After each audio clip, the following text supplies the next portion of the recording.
दिल भी एक जिद पे अड़ा है किसी बच्चे की तरह, या तो उसे सब कुछ ही चाहिए या कुछ भी नहीं। इस आशंका के साथ आप जीवन जीते हैं कि किसी के साथ कुछ अच्छा ना हो जाए। तो अपने अंदर झांकिए, दूसरों के जीवन में झांकना बंद कीजिए। दोस्तों, आपने भी कभी महसूस किया है कि कईयों बार हम केवल इसीलिए थोड़ा सा दुखी रहते हैं, चिंता में चले जाते हैं, या हमारा अनमना सा मन हो जाता है क्योंकि हमने कोई खबर सुन ली जो दूसरों को सुख प्रदान कर रही थी। हाँ जी, मैं सच कह रहा हूँ। मैक्सिमम लोगों को मैंने देखा है कि उनकी समस्याओं का कारण है कि दूसरा सुखी क्यों है भाई, दूसरे के जीवन में इतना उत्साह जैसा माहौल क्यों है। उसको ईर्ष्या से ज्यादा एक कॉम्प्लेक्सिटी एक अंदर से उसे बेचैन कर देती है कि भाई यार ये जो इसके संग इतना अच्छा क्यों हो रहा है यार। इसके पास गाड़ी भी आ गई, इसके पास बैंक बैलेंस भी आ गया, इसके घर में खुशियां ही खुशियां फैली पड़ी हैं, कि बजाय इसके कि हम उसकी खुशियों में शामिल हो जाएं और कोशिश भी करें, हम सामाजिक रूप से हो सकता है कि हम ऐसा नाटक भी करें कि भाई नहीं मैं तो तुम्हारे साथ खुश हूँ, क्योंकि जब वो मिठाई बांट रहा है अपनी खुशियों को चारों तरफ उसका ढिंडोरा पीट रहा है, तो बजाय उसके कि हम मुस्कुरा के उसकी खुशियों में बिल्कुल एक हो जाएं उसके साथ, उसको ऐसा माने कि हमारी खुशियां हैं, हम उससे अजीब प्रकार से बेचैनी होने लगती है और हमें जलन होने लगती है। जानने की कोशिश की है आपने ऐसा क्यों होता है? उसकी एक मुख्य वजह है हमारा स्वार्थ। जी हाँ, हमारा स्वार्थ। हम इतने स्वार्थी हैं कि हम कहते तो हैं कि भगवान सबका भला करे, लेकिन हम ये भी चाहते हैं कि वो शुरुआत हमसे करे और अंत भी हमारे ऊपर ही करे।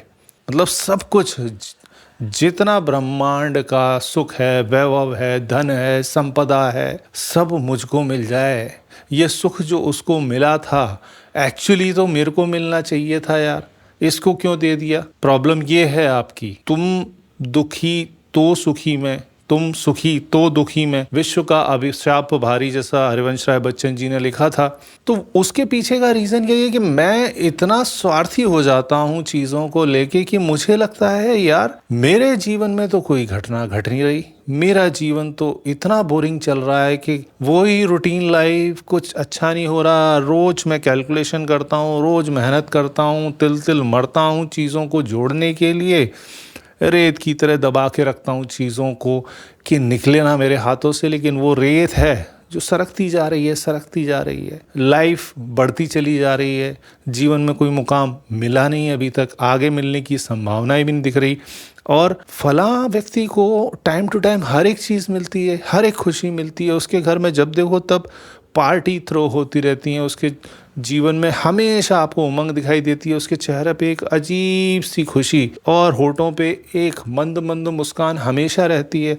और मैं अपना लंबा चेहरा लेके घूमता रहता हूँ दुनिया भर का बोझा लेके, और इसी वजह से मैं अपने जीवन को बिल्कुल नर्क कर लिया है मैंने। मतलब ऐसा लगता है मुझे मैं जीवन जी क्यों रहा हूँ, ये बोझा मैं उठा ही क्यों रहा हूँ। इतना दर्द मेरे अंदर भर गया है केवल इसलिए कि दूसरों के साथ अच्छा हो रहा है। भाई, जब आप जगत से अपेक्षा करते हैं, जब आप जगत में घूमते हैं, जगत में घूमने से मेरा अभिप्राय है अपने अंदर से बाहर निकल जाते हैं आप, और केवल बाहर के क्रियाकलापों में आप अपने आप का सुख ढूंढने लगते हैं।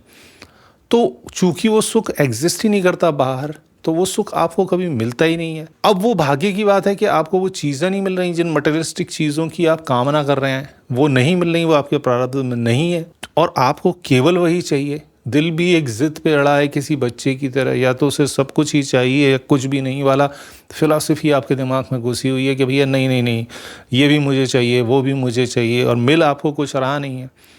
और जब आप देखते हैं कि दूसरे को सब चीज़ें वही मिल रही हैं जो मैं चाह रहा था, तो आपको लगता है आपके संग अन्याय हो रहा है यार, और वो अन्याय आपकी कुंठा बन जाता है। और ये ईर्ष्या के भाव से जनित ये रोग इतना परेशान करता है ना जीवन में कि आपको आदत पड़ जाती है दुख में रहने की, टेंशन में रहने की, हमेशा ढूंढते रहने की कि किसी के साथ कुछ अच्छा तो नहीं हो रहा।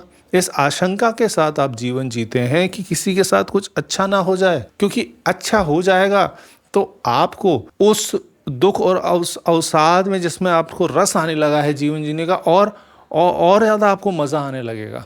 आपको कष्ट होता है, आपको ये भी भली भांति मालूम है कि ये अच्छी चीज़ नहीं है, लेकिन करें क्या भाई, कंट्रोल ही नहीं होता। हमें तो जैसे ही हम खबर सुनते हैं कि भाई फलाने के साथ ये हो गया, ठिकाने के साथ ये हो गया, उसका बच्चा टॉप कर गया और उसके यहाँ पे एक नई गाड़ी आ गई, उसने एक नया फ्लैट ले लिया, हमारा बेजा खराब हो जाता है। और ये अगर आपको आदत पड़ गई दूसरों के सुख से आप अगर दुखी रहने लगे तो यकीन मानिए आपका जीवन जीते जी नर्क बन जाएगा। इस आदत को, इस स्वभाव को और ये जो आपके मन में जो विचार आते हैं, उन विचारों को अगर आपने पनपने दिया तो वो कैक्टस कब आपके दिमाग को चाटना शुरू कर देगा, वो कांटे कहाँ कहाँ चुभेंगे उसकी कल्पना भी नहीं आप कर सकते।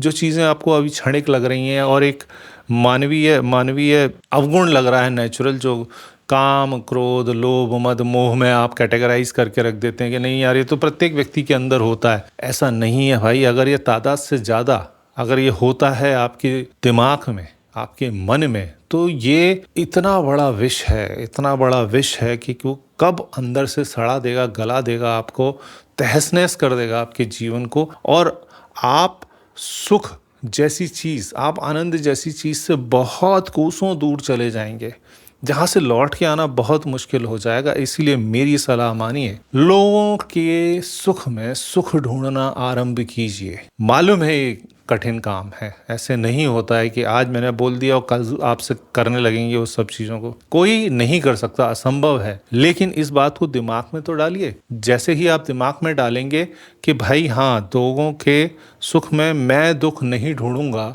तो धीरे धीरे वो क्लींसिंग होगी। और कोई तरीका नहीं है यार। आपके दिमाग को केवल एक ही व्यक्ति समझा सकता है, मेरे जैसा कोई व्यक्ति नहीं समझा सकता, दुनिया का कोई व्यक्ति नहीं समझा सकता। उसे केवल आप ही समझा सकते हैं, उसको केवल ट्रेनिंग आप ही दे सकते हैं, उसको बेहतरीन केवल आप ही बना सकते हैं। मैं केवल हल्की सी मदद कर सकता हूँ, या कोई भी व्यक्ति आपको केवल थोड़ा सा एक एंगल दे सकता है सोचने के लिए कि ये सही तरीका है। अपने अनुभव के आधार पर वो बता देगा, क्योंकि उसने भी अगर झेला है तो वो और बेहतरी से आपको बताएगा। और हमारा काम यही कि भैया हम जो दूसरे गलती कर चुके हैं और जिसका परिणाम भोग चुके हैं, वो गलतियां हम ना करें अगर वो बता रहे हैं तो मेरी सलाह मानिए, अपने अंदर डूबने का प्रयास कीजिए। जितना जगत में डूबेंगे ना, तो उनके क्रियाकलाप आपको कष्ट के सिवा कुछ नहीं देंगे।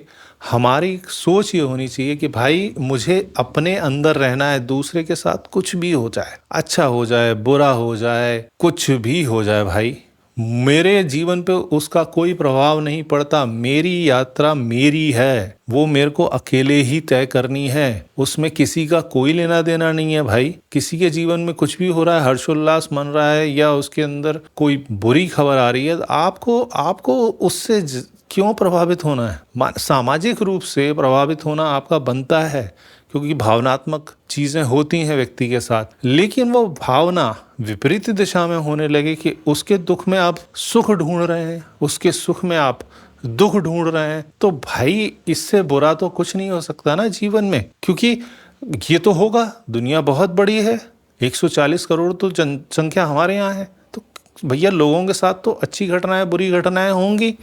लेकिन आप अपने जीवन को दूसरों के जीवन के परिणाम के आधार पे जीने लगेंगे, तो फिर तो आप तो अपना जीवन जी ही नहीं रहे। आप तो इंतजार में बैठे हैं कि भाई दूसरे जीवन जी रहे हैं और मैं उस आधार पे अपने जीवन का निर्धारण करूंगा। इससे बुरा क्या हो सकता है? भैया ये जीवन आपका है, उसे ऐसे मत जिए कि वो किराए का आपने कुछ ले लिया है और उसे निपटाना है, किराया कंप्लीट हो जाएगा चले जाएंगे। नहीं भाई, इस मनोदशा से निकलिए, वरना ये मनोदशा एक दिन आपको उस तिराहे पे छोड़ देगी जहां पे ना आपके पास कोई खड़ा होगा, ना आप अपने पास खड़े होंगे। तो अगर जीवन में खुश रहना है, आनंदित रहना है और आगे बढ़ना है, तो अपने अंदर झांकिए, दूसरों के जीवन में झांकना बंद कीजिए, आगे बढ़िए।